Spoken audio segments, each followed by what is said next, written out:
사사기 17장. 미가라는 사람이 에브라임 산지에 살고 있었습니다. 미가가 자기 어머니에게 말했습니다. 어머니, 전에 은돈 1,100개를 잃어버린 일이 있으시지요. 그때 어머니가 그 은돈 때문에 저주하는 소리를 들었습니다. 그 은돈은 저에게 있습니다. 제가 그 돈을 훔쳤어요. 미가의 어머니가 말했습니다. 얘야, 여호와께서 너의 잘못을 복으로 바꾸어 주시기를 바란다. 미가는 은돈 1,100개를 어머니께 돌려주었습니다. 그러자 어머니가 말했습니다. 내가 이 은돈을 여호와께 거룩하게 드리겠다. 그것으로 너를 위해 조각한 우상과 녹여 만든 우상을 만들겠다. 그래서 네가 이것들을 도로 차지하게 하겠다. 미가가 어머니에게 은돈을 돌려주었습니다. 미가의 어머니는 그중 은돈 200개를 은장이에게 주어 하나는 조각한 우상을 만들었고 또 하나는 녹여서 우상을 만들었습니다. 그리고 그 우상들을 미가의 집에 두었습니다. 미가는 우상을 섬길 신전을 가지고 있었습니다. 그는 대제사장의 예복인 에복과 가문의 우상 몇 개를 더 만들었습니다. 그리고 나서 미가는 자기 아들 중 하나를 제사장으로 삼았습니다. 그때 이스라엘 사람들에게는 왕이 없었기 때문에 사람들마다 자기 하고 싶은 대로 했습니다. 레위의 한 젊은이가 유다 땅 베들레헴에서 살았습니다. 그 젊은이는 유다 백성과 함께 살고 있었습니다. 그 사람은 베들레헴을 떠나 살 곳을 찾아다니던 중에 미가의 집에 오게 되었습니다. 미가의 집은 에브라임 산지에 있었습니다. 미가가 그 사람에게 물었습니다. 당신은 어디에서 오는 길이요? 그 사람이 대답했습니다. 나는 유다 땅 베들레헴에서 온 레위 사람인데 살 곳을 찾아다니는 중입니다. 그러자 미가가 그에게 말했습니다. 나와 함께 삽시다. 우리 집에 어른이 되어주고 또 나의 제사장이 되어주시오. 당신에게 해마다 은 10세겔을 주겠소. 또 옷과 음식도 주겠소. 그래서 레위 사람이 미가의 집으로 들어갔습니다. 그 젊은 레위 사람은 미가와 함께 사는 것을 좋아했습니다. 레위 사람은 마치 미가의 아들처럼 되었습니다. 미가가 그를 제사장으로 삼아서 그 젊은이는 미가의 집에서 함께 살았습니다. 그때 미가는 레위 사람을 내 제사장으로 삼았으니 여호와께서 나에게 복을 주시겠지 하고 말했습니다. 사도행전 21장. 우리는 그들과 작별 인사를 한 뒤에 배를 타고 곧장 고스로 갔습니다. 이튿날 우리는 로도에 들렸다가 거기서 바다라로 떠났습니다. 그곳에서 우리는 베니게로 가는 배를 만나서 그 배를 타고 떠났습니다. 키프로스 섬이 눈앞에 나타났을 때에 우리는 그 섬의 왼쪽에 두고 시리아로 가다가 두로의 배를 댔습니다. 그곳에서 배가 짐을 풀기로 되어 있었기 때문입니다. 우리는 두로에서 신자들을 만나 일주일을 그들과 함께 지냈습니다. 그들은 성령께서 알려주신 대로 바울에게 예루살렘에 가지 말라고 만류했습니다. 그러나 그들과 함께한 시간이 다 되자 우리는 그곳을 떠나 여행길에 올랐습니다. 모든 신자들이 아내와 아이들을 데리고 도시 바깥까지 나와 우리를 배웅해 주었습니다. 우리는 모두 바닷가에서 무릎을 꿇고 기도했습니다. 서로 작별 인사를 나눈 후 우리는 배에 올랐고 두로 지방의 신자들은 각자 집으로 돌아갔습니다. 우리는 두로를 출발하여 항해를 계속하여 돌레마이에 이르렀습니다. 우리는 그곳의 형제들과 인사를 하고 그들과 함께 하루를 지냈습니다. 이튿날 우리는 돌레마이를 떠나 가이사랴로 갔습니다. 그곳에서 7집사 가운데 한 사람인 전도자 빌립의 집에 들어가 그와 함께 지냈습니다. 빌립에게는 결혼하지 않은 4딸이 있었습니다. 그들은 모두 예언하는 사람이었습니다. 우리가 여러 날 그곳에 머물고 있는 동안 아가보라는 예언자가 유대에서 내려왔습니다. 그가 우리에게 와서 바울의 허리띠를 가져다가 자기 손과 발을 묶고 말했습니다. 성령께서 예루살렘에 사는 유대인들이 이 허리띠 임자를 이와 같이 묶어서 이방인들에게 넘겨줄 것이라고 말씀하십니다. 우리는 그 말을 듣고 그곳 사람들과 함께 바울에게 예루살렘에 올라가지 말라고 간곡하게 말했습니다. 그때 바울은 이렇게 대답했습니다. 어찌하여 그렇게 울면서 나의 마음을 아프게 하십니까? 나는 예루살렘에서 묶이는 것뿐만 아니라 주 예수님의 이름을 위해 죽는 것까지도 각오하고 있습니다. 바울이 우리의 권함을 받아들이려 하지 않았기 때문에 우리는 주님의 뜻대로 되기를 바랍니다 라고만 말하고 더 이상 아무 말도 하지 않았습니다.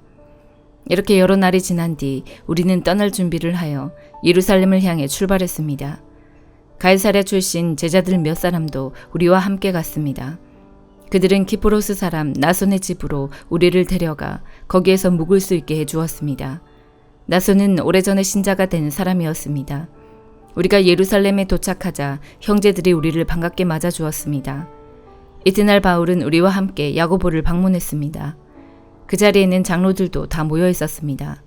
바울은 그들에게 인사를 하고 하나님께서 그의 선교로 이방인들에게 행하신 일을 낱낱이 들려주었습니다. 그들은 바울의 말을 듣고 하나님께 영광을 돌렸습니다. 그리고 바울에게 이렇게 말했습니다. 형제님, 아시겠지만 유대인 가운데 신자가 된 사람이 수만 명입니다. 그들은 모세의 율법을 지키는 일에 매우 열성입니다.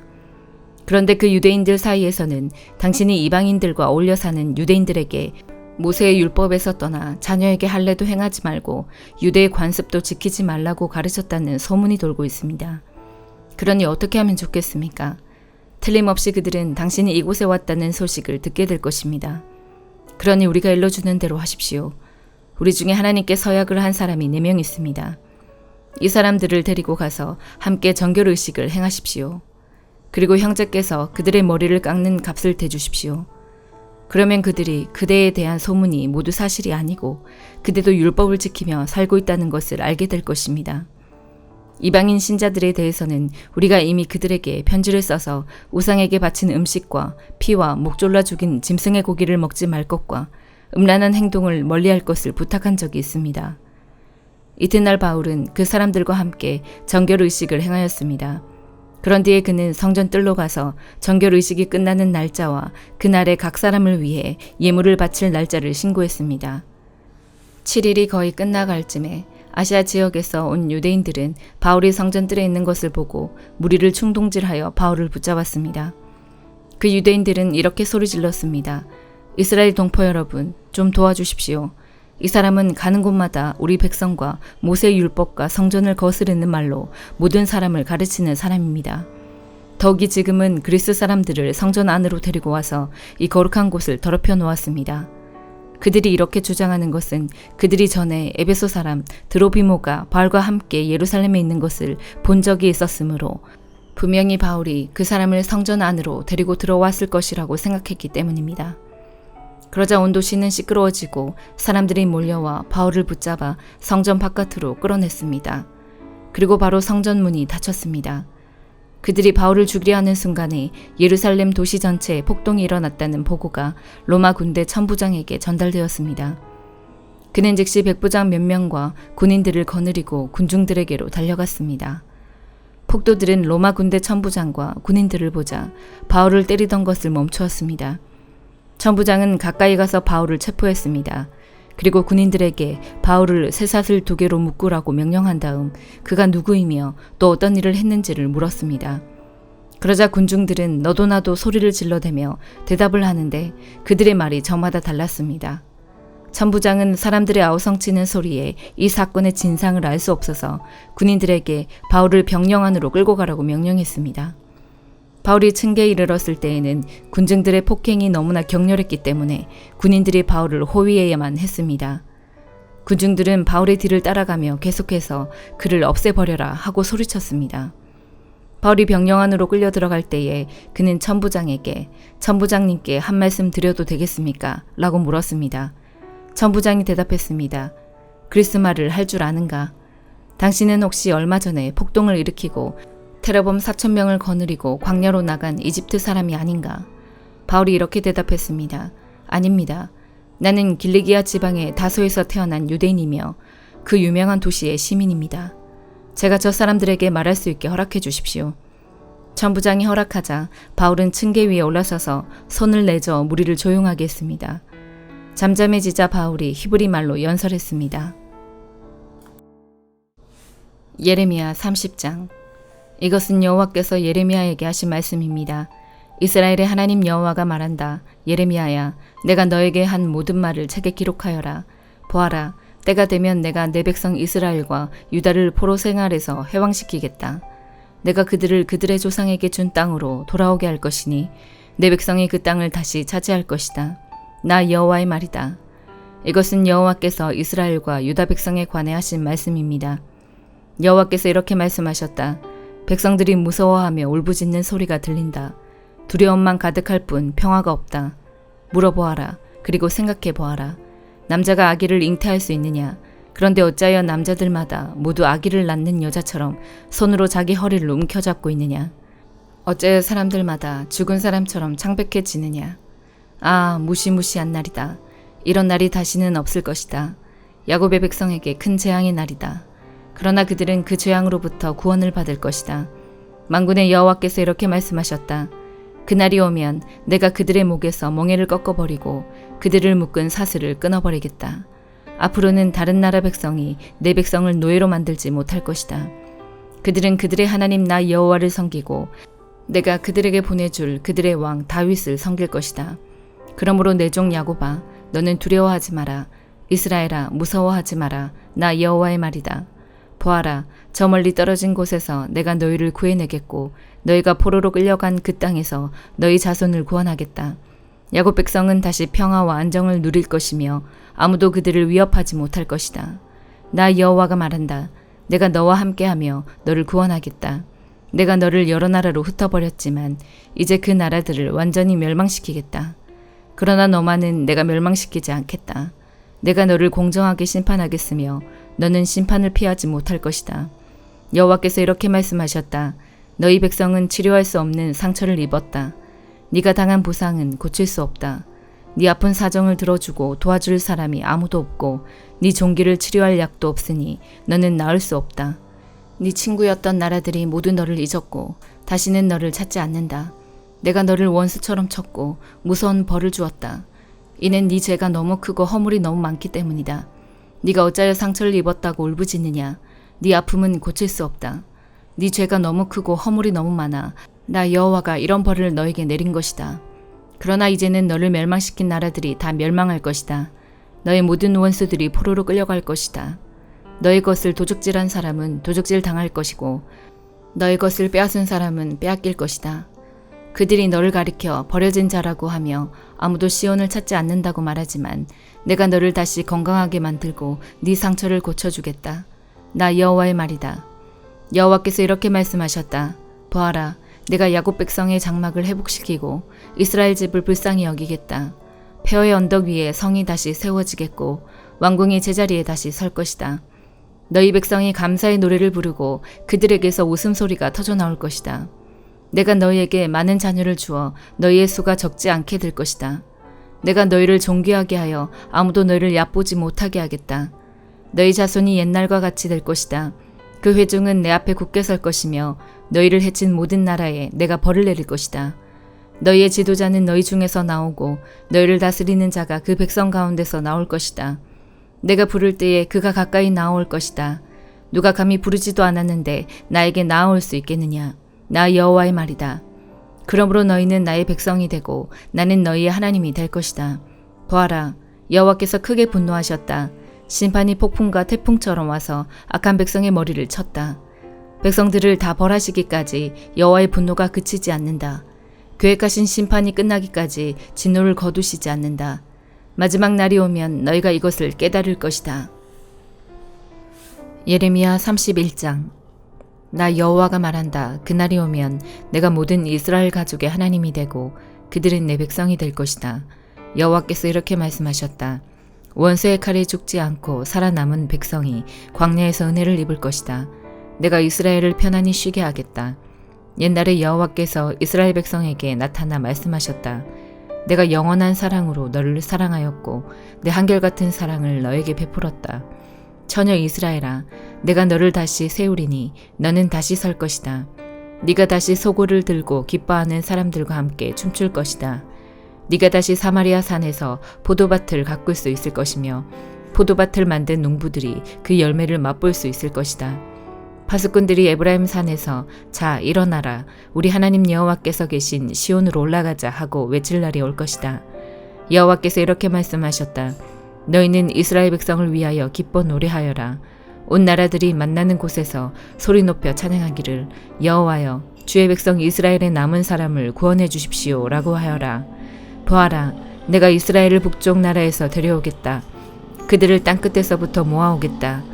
그들 가운데는 눈물고 절뚝거리는 사람도 있을 것이며 아기를 뵌 여자와 곧 아기를 낳을 여자도 있을 것이다. 그 무리가 함께 이곳으로 돌아올 것이다. 그들의 눈물을 흘리며 돌아올 것이며 나는 가엾게 여기는 마음으로 그들을 데려올 것이다. 내가 그들을 시냇가로 인도하며 걸려 넘어지지 않도록 평탄한 길로 인도할 것이다. 이는 내가 이스라엘의 아버지이며 에브라임은 내 맏아들이기 때문이다.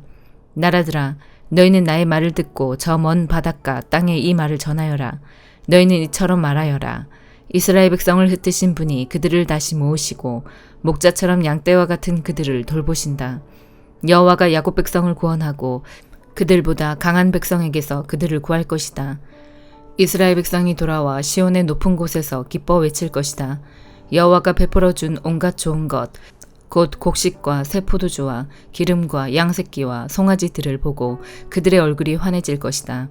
이스라엘 백성의 마음은 물된 동산 같아서 다시는 괴로운 일을 만나지 않을 것이다.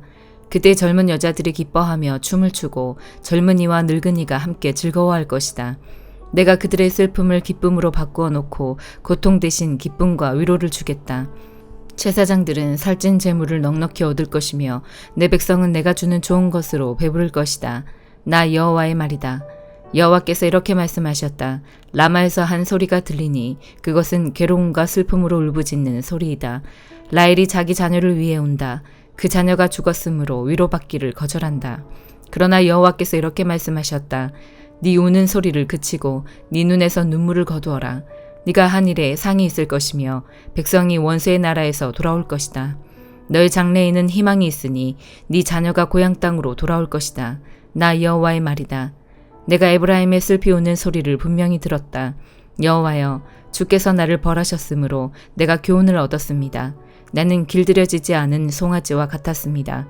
주는 나의 하나님 여호와시니 나를 돌이켜 주십시오. 내가 돌아가겠습니다. 나는 주님을 떠나 헤맸지만 이제는 뉘우치고 있습니다. 내 잘못을 깨달은 후에는 가슴을 치며 슬퍼했습니다. 내가 젊었을 때 저지른 어리석은 짓 때문에 부끄럽고 수치스럽습니다. 에브라임은 나의 가장 귀한 아들이요 귀여워하는 아들이다. 내가 가끔 이스라엘을 꾸짖었지만 나는 여전히 이스라엘을 기억한다. 내 마음이 이스라엘을 무척 사랑하니 내가 다시 그를 가엾게 여길 것이다. 나 여호와의 말이다. 전혀 이스라엘아, 편말을 세우고 길 표지판을 만들어라. 길을 잘 살펴보아라. 네가 걸었던 길을 주의하여 보아라. 전혀 이스라엘아, 돌아오너라. 네 고향 마을로 돌아오너라. 방탕한 딸아, 네가 언제까지 헤매겠느냐. 여호와가 이 땅에 세일을 일으킬 것이니 여자가 남자를 안을 것이다. 만군의 여호와 이스라엘의 하나님께서 이렇게 말씀하셨다. 내가 유다 백성을 옛날처럼 다시 회복시킬 때에 유다 땅과 그 온 마을에 사는 백성이 이러한 말을 다시 할 것이다. 너 정의의 보금자리 거룩한 산이여, 여호와께서 너에게 복을 베푸실 것이다. 그때 유다와 그 모든 마을의 백성이 평화롭게 모여 살 것이며 농부들과 양떼를 몰고 다니는 목자들이 평화롭게 모여 살 것이다. 내가 목말라 지친 자에게는 물을 주고 배고파 힘없는 자에게는 배불리 먹을 것을 주겠다. 나 예레미야는 그 말을 듣고 단잠에서 깨어나 눈을 떴다. 여호와의 말씀이다. 보아라, 날이 이를 것이다. 내가 이스라엘과 유다의 사람과 가축의 수를 헤아릴 수 없을 만큼 많게 할 것이다. 옛적에는 내가 이스라엘과 유다를 감시하며 그들을 뽑고 허물고 멸망시키고 재앙에 빠뜨렸으나 이제는 세우고 심는 일을 철저히 하겠다. 나 여호와의 말이다. 그날이 오면 백성이 다시는 아버지가 신 포도를 먹었으므로 자녀애가 시게 되었다라는 말을 하지 않을 것이다. 오직 각 사람이 자기의 죄 때문에 죽을 것이다. 신 포도를 먹은 그 사람의 이만 시게 될 것이다. 보아라, 날이 이를 것이다. 나 여호와의 말이다. 그날이 오면 내가 이스라엘 백성과 유다 백성에게 새 언약을 세울 것이다. 그 언약은 내가 그들의 조상의 손을 붙잡고 이집트 땅에서 끌어내던 때에 세운 언약과 다른 것이다. 나는 그들의 남편이 되었으나 그들은 그 언약을 깨뜨렸다. 나 여호와의 말이다. 그러나 내가 그날 이후에 이스라엘 집과 언약을 맺을 것이니 나의 법을 그들의 마음속에 두고 그들의 가슴에 새겨두어 나는 그들의 하나님이 되고 그들은 내 백성이 될 것이다. 그날이 오면 각 사람이 자기의 이웃이나 형제에게 여호와를 알도록 가르칠 필요가 없다. 이는 모든 백성이 나를 알게 될 것이기 때문이다. 내가 그들의 허물을 용서하고 그들의 죄를 다시는 기억하지 않겠다. 여호와께서 이렇게 말씀하셨다. 나 여호와가 낮에는 해를 주어 빛을 비추게 하고 밤에는 달과 별들을 지정하여 빛을 비추게 하였다. 또 바다를 뒤흔들어 파도 소리가 나게 하였다. 내 이름은 만군의 여호와이다. 나 여호와 앞에서 이 법칙이 어긋나지 않는 한 이스라엘의 자손도 내 앞에서 항상 나라로서 존재할 것이다. 여호와께서 이렇게 말씀하셨다. 만약 사람이 위로 하늘을 잴 수 있고 아래로 땅의 기초를 잴 수 있다면 몰라도 그런 일이 있기 전에는 내가 이스라엘의 모든 자손이 한 일로 그들을 저버리지 않을 것이다. 나 여호와의 말이다. 여호와의 말씀이다. 보아라, 때가 이를 것이다. 그날이 오면 나 여호와를 위해 예루살렘이 다시 세워질 것이다. 하나넬 망대에서부터 모퉁이 문에 이르기까지 모든 것이 다시 세워질 것이다. 측량하는 줄이 가렙 언덕까지 곧게 이어지다가 고아 쪽으로 꺾어질 것이다. 시체와 잿더미로 가득 찬 골짜기와 기드론 시내에서 동쪽의 말문 모퉁이까지 이르는 모든 밭이 여호와의 거룩한 땅이 되고 다시는 무너지거나 허물어지지 않을 것이다. 마가복음 16장. 안식일이 지나고 막달라 마리아와 야고보의 어머니 마리아와 살로메가 예수님께 바르려고 향료를 샀습니다. 일주일이 시작되는 첫째 날 매우 이른 시간 해가 뜰 무렵에 무덤으로 갔습니다. 이들은 서로 말했습니다. 입구에 있는 커다란 돌을 누가 굴려주겠는가? 그런데 눈을 들어보니 커다란 돌이 이미 옮겨져 있었습니다. 무덤에 들어가자 하얀 옷을 입은 한 젊은 사람이 오른쪽에 앉아 있었습니다. 여자들은 매우 무서웠습니다. 그 사람이 말했습니다. 놀라지 마십시오. 여러분들은 십자가에서 돌아가신 나사렛 예수님을 찾고 있군요.